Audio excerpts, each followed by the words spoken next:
Señores, retornamos por aquí, como bien les decía antes de hacer la pausa. Recibimos ya, como cada martes, la cordial visita, parte de producción especial de este espacio, el distinguido amigo Luis José Chávez. Luis, bienvenido nuevamente. Muchas gracias, Robert, muchas gracias. Yo creo que este es un buen escenario para compartir algunas ideas y algunas inquietudes con el país a través del Teledebate, que se produce todos los días, de lunes a viernes, Sí. en un horario premium, Claro que sí. triple A. Estelar. Entonces uno tiene que aprovechar esto para comunicar cosas interesantes, no necesariamente buenas noticias, porque no siempre, Sí, son buenas, no siempre claro que las sí. cosas interesantes o que son importantes son necesariamente buenas noticias, pero sí realmente yo creo que debemos aprovechar el debate que se registra a través de los medios de comunicación para tratar temas de relevancia, de real importancia para el país. No es para criticar, y no lo digo esto para que se vaya a pensar que uno no está de acuerdo con el contenido de chercha claro. que hay en la televisión, en la radio claro y en las redes sociales. Si hay gente que le interesa ese tema, que lo que le interesa es sencillamente saber con quién salió fulanita, qué hizo la Kardashian, por ejemplo, No. o qué está haciendo Jay López, cuáles son las perspectivas de que vuelva a tener relaciones o a un nuevo entendido con uno de sus novios del pasado, o que se arregle con Alex Rodríguez, claro que sí. No. Si a la gente le interesa eso, magnífico. Pero nosotros debemos realmente aprovechar estos medios para tratar temas de importancia para el país. Dicho así, y eso no hay que buscar la quinta pata al gato, es tratar de que el ciudadano común, como nosotros, realmente entienda lo que está pasando en la República Dominicana y asuma un criterio, porque aquí hay debates que se desarrollan a nivel de ciertas élites, de ciertas cúpulas o de ciertos sectores interesados, pero si afecta al país, debía importarnos a todos los dominicanos. Es lo correcto, vale. Es lo correcto, Luis, perdóname. Mira, Luis, tú has dicho algo tan importante de lo que reviste y saber lo que son las informaciones y lo que es de interés para todos.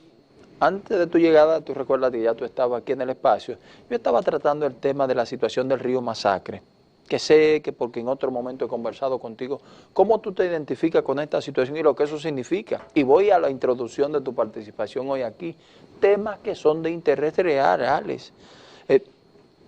Estamos hablando, Luis José, de algo que nos compete a todos los dominicanos, no solamente del tema soberanía, no solamente del tema solidaridad, de lo que esto significa, y un regalo de la naturaleza que son las aguas de un afluente como es este río Masacre. ¿Qué te parece esto, Luis? Tú sabes lo que más me gustó a mí de el sentido con que tú manejaste ese tema, que lo sacaste del manido estilo de convertir el tema haitiano en una simple consigna para darle sentido o para darle profundidad a nuestra visión nacionalista. Es decir, nosotros somos dominicanos, defendemos la soberanía nacional,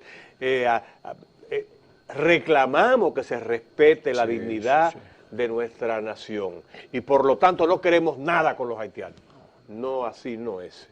Es verdad que las relaciones históricas entre Haití y la República Dominicana han estado revestidas desde siempre de conflictos.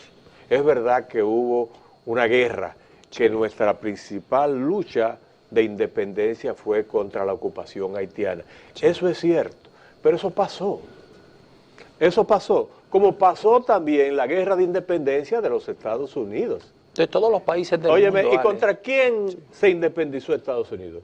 Contra Inglaterra. ¿Y quiénes son los países entre Europa y el continente americano que mantienen las relaciones de mayor fraternidad y cercanía en lo emocional, en lo cultural, en lo económico y político o geopolítico? Estados Unidos e Inglaterra siempre, a pesar de esa conflagración mediante la cual los ciudadanos norteamericanos, que antes fueron probablemente ingleses, Sí. británicos, irlandeses, franceses, de otros países de Europa. Bueno, pues resulta que esa gente ha sido capaz de entenderse y superar las afrentas, las ofensas del pasado.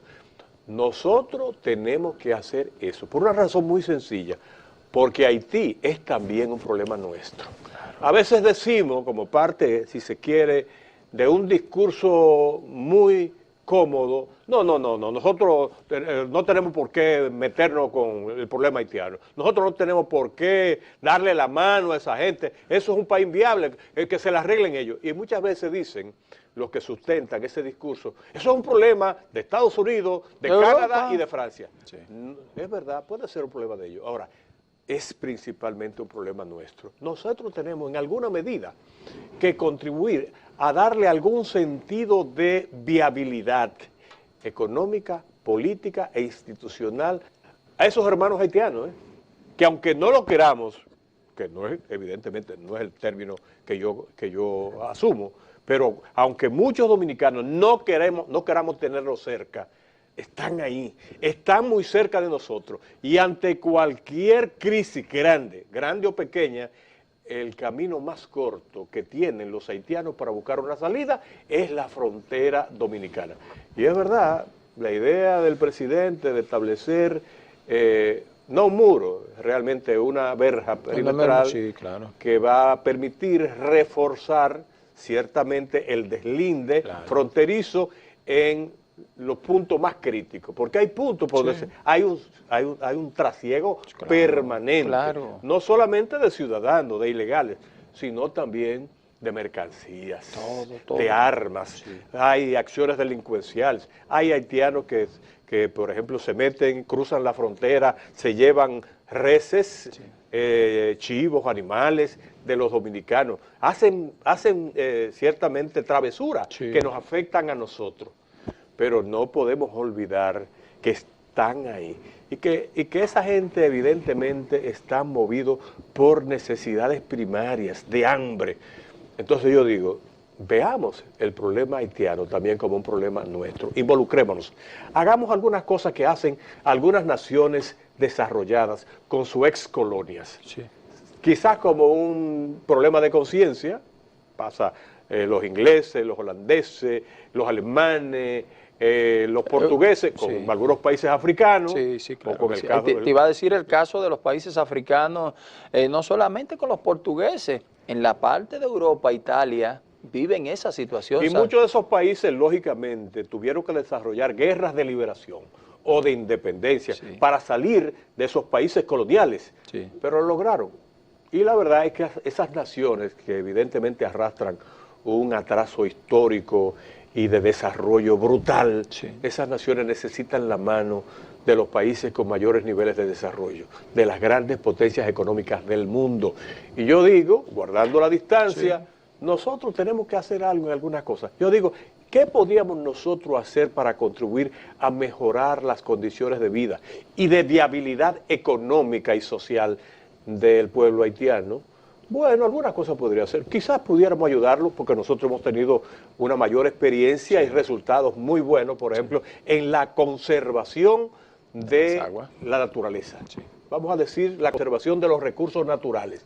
Nosotros hemos preservado mejor el agua, la capa boscosa. Nosotros hemos preservado mejor el verde, la capa verde, que nosotros tenemos prácticamente en todo el territorio nacional que los haitianos, porque en su desesperación ellos se comen la gallina de los huevos de oro, se lo comen todo, acaban con todo, convierten la madera de los árboles en carbón para cocinar. Entonces yo digo eso, pero nosotros tenemos mayor desarrollo, por ejemplo, agrícola, es más, manejamos mejor la tecnología de producción. Quizás nosotros pudiéramos ser, no garantes, pero sí podríamos ser auspiciadores de iniciativas de otros países, por ejemplo, los israelíes, para que desarrollen algunas tecnologías para mejorar la producción agrícola, para revertir la desertificación que ha afectado una gran parte del territorio haitiano. Y te digo así, que hay muchas cosas. Quizás pudiéramos ayudar en el tema de la educación, donde nosotros estamos más avanzados y que es el más importante factor para empujar el desarrollo de una pueblo, sociedad, claro que sí. como decía Nelson Mandela. Entonces yo digo que el tema del río Masacre, yo sé que tú casi me estás diciendo, la pausa. Óyeme, te digo que el problema del río Masacre, yo llamaba a Andrés Peralta, un ciudadano dominicano de la zona fronteriza, sumamente preocupado, con un altísimo nivel de sensibilidad frente al problema dominicano y el problema de la frontera, y decía, mira, es un derecho que ellos tienen de usar el agua. Ahora, no tienen derecho, por ejemplo, a represarla y evitar que vuelva el curso del río Masacre a la República Dominicana, porque comienza el masacre en territorio dominicano y termina en el mar Dominicano. Entonces, ¿qué hay que hacer? Ponerse de acuerdo. Y yo siento que esa es la orientación del presidente de la República cuando aborda el tema planteado por ese conflicto. Mira, como bien tú dices, tenemos que hacer la pausa, pero quiero acotar dos cositas muy importantes, porque lo que tú has dicho, reitero ese sentimiento y ese sentir que tú tienes por la patria y por esa manera de convivir en sociedad con nuestros hermanos haitianos. Mira, Luis, los organismos internacionales, esas potencias, nosotros decimos, el problema es de Estados Unidos, Europa, pero donde vienen las parturientas que se ven en la necesidad aquí a nuestro país.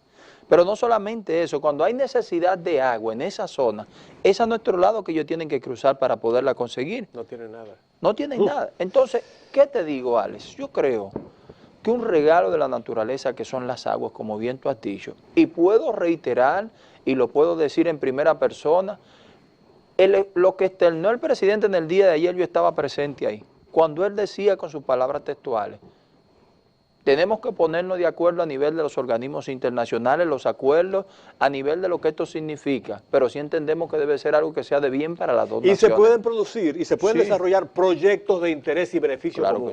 Se puede, eso me lo planteó un técnico, me dijo, no, ahí se puede desarrollar un proyecto compartido que permita a los haitianos utilizar el agua del masacre y que le permita al país también mantener la corriente de agua del río Masacre que vuelve a territorio dominicano y que es indispensable también para acompañar el desarrollo productivo, especialmente agropecuario, de una serie de comunidades de la región fronteriza. Hacemos la pausa, señores, súper interesante como siempre. Luis José Chávez, nos vemos en un momento.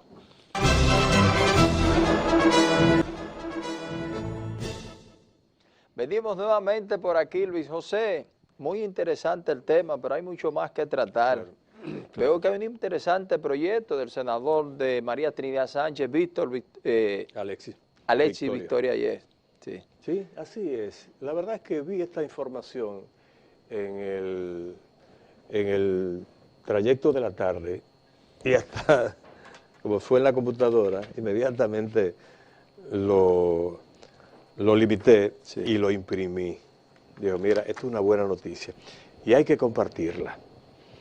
El Senado aprobó de urgencia en 2 lecturas el proyecto de ley que agrega un numeral al artículo 8 de la Ley de Impuestos sobre Sucesiones y Donaciones, con la finalidad de eliminar el impuesto de sucesiones en los fondos de pensiones dejados por una familia fallecida o por una persona fallecida a sus herederos. Esto es sumamente importante. Resulta que como consecuencia del cuello de botella que ha producido ese aspecto de la ley de impuestos sobre sucesiones y donaciones, hay más de 75,000 familias que no han podido recibir las herencias correspondientes porque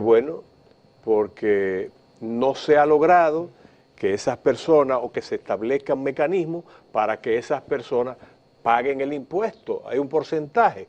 Entonces, ¿qué sentido tiene eso? Bueno, ustedes saben que lo que eso implica es que mientras tanto hay 600,000 dominicanos que probablemente después de perder a uno de sus seres queridos, puede ser al padre, puede ser al abuelo, puede ser a un hermano, puede ser a los hijos, que no pueden recibir el beneficio de una herencia. ¿Y ese dinero dónde está? ¿Dónde tú crees que está? Bueno, lo tienen las AFP. Sí, las AFP. Nutriéndose y recibiendo el beneficio que le correspondería a los dominicanos que merecen por derecho recibir precisamente ese legado, esa herencia. Entonces, ¿qué deja de percibir el Estado? Bueno, lo primero es que mientras tanto el Estado no recibe ningún beneficio. Ni tampoco las personas, los beneficiarios los reciben. Ni los recibe el Estado, ni Sí. los reciben tampoco los familiares afectados. Claro que sí, que están ante la situación de la pérdida de ese ser querido, pero no reciben esos recursos que le costó a esa persona construir durante años, Luis. Bueno, me parece una iniciativa muy inteligente del senador Alexis Victoria Yep, de la provincia María Trinidad Sánchez, entiéndase Nagua, Sí. que es la capital de ese territorio. Y digo que es interesante y oportuno, sencillamente, porque es el tipo de cosa que la gente ignora. Tú ves aquí que hay grandes problemas ocasionadas por pequeñas circunstancias. Sí. Es decir, por cosas que son... Por ejemplo, te voy a dar un ejemplo, porque a mí me dolió mucho durante mucho tiempo, que cada vez que yo tenía que sacar una copia de un acta de nacimiento legal, Sí. yo tenía que ir a Laguna Salada. Óyeme, y además tener que hablar con fulano, con mendano, háblate con fulano, porque entonces tú sabes que hay problemitas como que no, que le falta una Sí, S, una letra, un que en vez de puntico, una sí, Z, sí, lo que sí. tiene una S, entonces eso hay que corregirlo, usted tiene... Por Dios. Entonces resulta que el gobierno tomó la decisión conjuntamente con la Junta Central Electoral de aceptar que cuando usted tiene una copia de un acta de nacimiento debidamente certificada, usted no tiene que volver dentro de 6 meses a buscar otro igual. Pero por Dios, ¿para qué? ¿Para qué? Eso es como que tú tengas un título de propiedad y cada vez que tú tienes que utilizarlo por alguna razón legal, tú tienes que ir, pedir uno nuevo. Pídame otro. Por Dios, eso es el caso de la cédula. Tú tienes que sacar una cédula cada 6 meses. Sí mismo. Bueno, pues aquí eso pasaba. ¿Y tú sabes para qué? ¿Cómo jodían? Me parece que es la palabra. ¿Cómo fastidiaban a los dominicanos con esa medida? Bueno, para cobrar 2 o 3 pesos más De impuestos. de impuestos. Sí. Que no es Y uno se impuesto de pregunta, tasa. pero Porque ¿cuál es la emisión? misión del Estado? No es facilitarle la vida a sus ciudadanos. Sí. No es realmente contribuir a reducir los niveles de dificultades para lograr su existencia bajo condiciones de cierta dignidad. Entonces yo digo, mira, ese es el tipo de cosas. Y yo uso mucho una expresión, yo hablo de la revolución de las pequeñas cosas, para referirme a aquellas iniciativas que son sencillas, que no parecen corresponder a grandes problemas, pero que tienen un impacto sumamente importante en la vida cotidiana de las personas. Hay muchos temas como esa. Entonces, felicito ciertamente la iniciativa del Senado de la República. No hubo oposición a esa medida. Hay una observación que hizo un senador, Bautista Rojas Gómez, de la provincia Hermanas Mirabal, que dijo que a la comisión le recomendaron que este proyecto sea modificado para que los familiares de personas fallecidas puedan percibir estos recursos. Dijo que como acto de justicia, esta iniciativa debe sancionarse en 2 lecturas para ser remitida a la Cámara de Diputados para su posterior aprobación.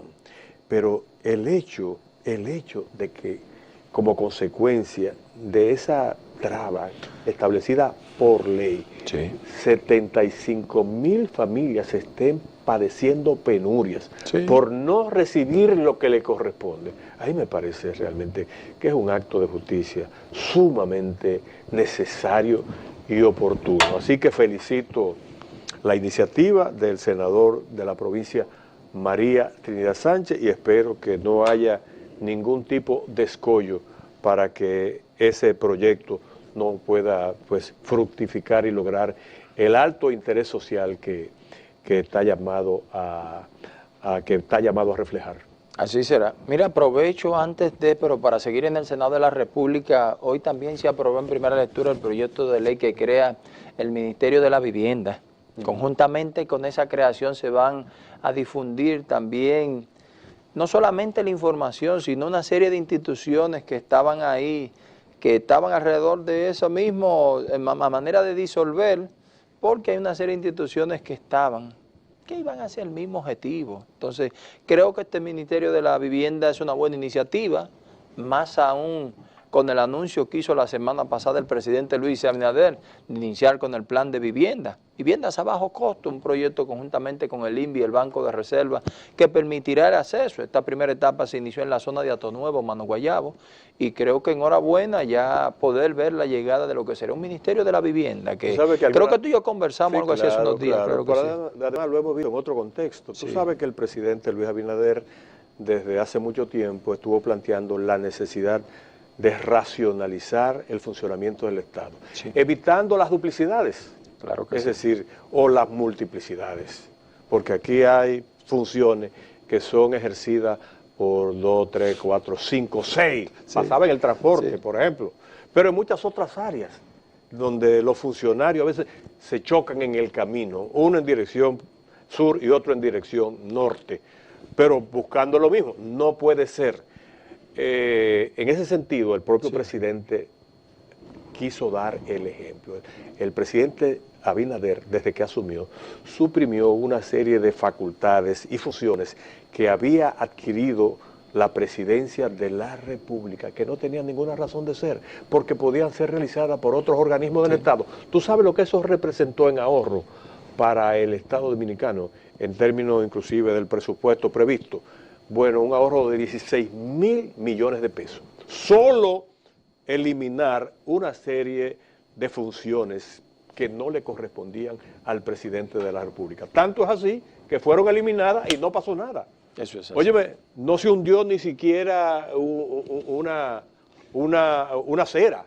No pasó nada. Ni se notó en el tren Pero gubernamental. en sentido general, los ahorros que logró el gobierno en estos 8 meses y tanto representaron 77.000 millones de pesos, basado en la tesis planteada por el propio Abinader de ahorrar donde hay excesos e invertir donde es necesario.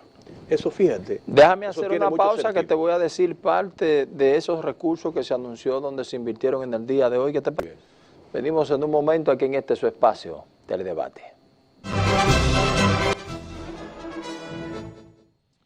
Luis José, te decía antes de hacer la pausa que a propósito de ahorro, precisamente en el día de hoy, el gobierno a través del Ministerio de la Mujer puso en funcionamiento lo que son 12 nuevas casas de acogida, las cuales amplían la cobertura de atención a mujeres en riesgo y sus hijos y hijas menores de 14 años. Hablábamos de ahorro, recuerdo cuando el presidente hizo el anuncio de que con los recursos que se ahorraría, iba a poner en marcha estas casas de acogida. Permíteme ver esa información que ocurrió en el día de hoy, por favor, Luis. Muy de acuerdo. Los feminicidios son una tragedia nacional y con el confinamiento en todo el mundo ha habido un incremento en la violencia intrafamiliar. En el 2020 ofrecimos protección a unas 900 mujeres y un dato importante, de estas 900 mujeres que asistieron a casa de acogida, les acompañaron 501 niños.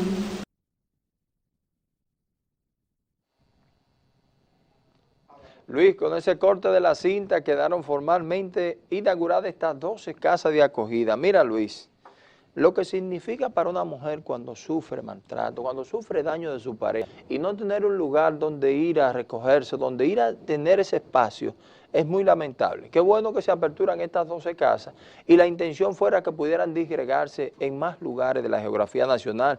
Me imagino que se está tomando en cuenta y así se dio a conocer los lugares donde hay mayor incidencia de daños y maltratos a las mujeres, pero hay lugares que tal vez no tienen esa alta incidencia, pero sí hay mucha necesidad, donde esas mujeres necesitan un espacio para poder ser acogidas. Y esperemos como dicen nuestros amigos, que la ministra de la Mujer pueda ir avanzando en estos trabajos, ya que las mujeres tienen tanta necesidad en este sentido, Luis? Mira, eso tiene un impacto social inmediato, especialmente en la suerte de la mujer dominicana, especialmente la que está sometida a condiciones de vulnerabilidad como consecuencia de todas las aberraciones que se dan, sobre todo en las capas más pobres de la población del país. Las mujeres que muchas veces no tienen ninguna garantía de que cuando terminan la relación con su pareja y se convierten en madres solteras, no saben de qué van a depender, porque muchas veces se casaron desde muy joven, se hicieron absolutamente dependientes del soporte económico del marido, y cuando el marido se va porque sencillamente se enchuló con otra tipa por ahí en la calle, entonces la deja con los hijos. Y es la mujer la que tiene que dar esa cara. Pero si aparte de eso, tiene que soportar la violencia de la expareja, del exmarido, que muchas veces entiende que por el hecho de ella depender de él, de algún favor que le hace para apoyar la crianza de los hijos, entonces entiende que esa mujer tiene que acostarse con él cada vez que a él le dé la gana. Y esa mujer no sabe qué hacer.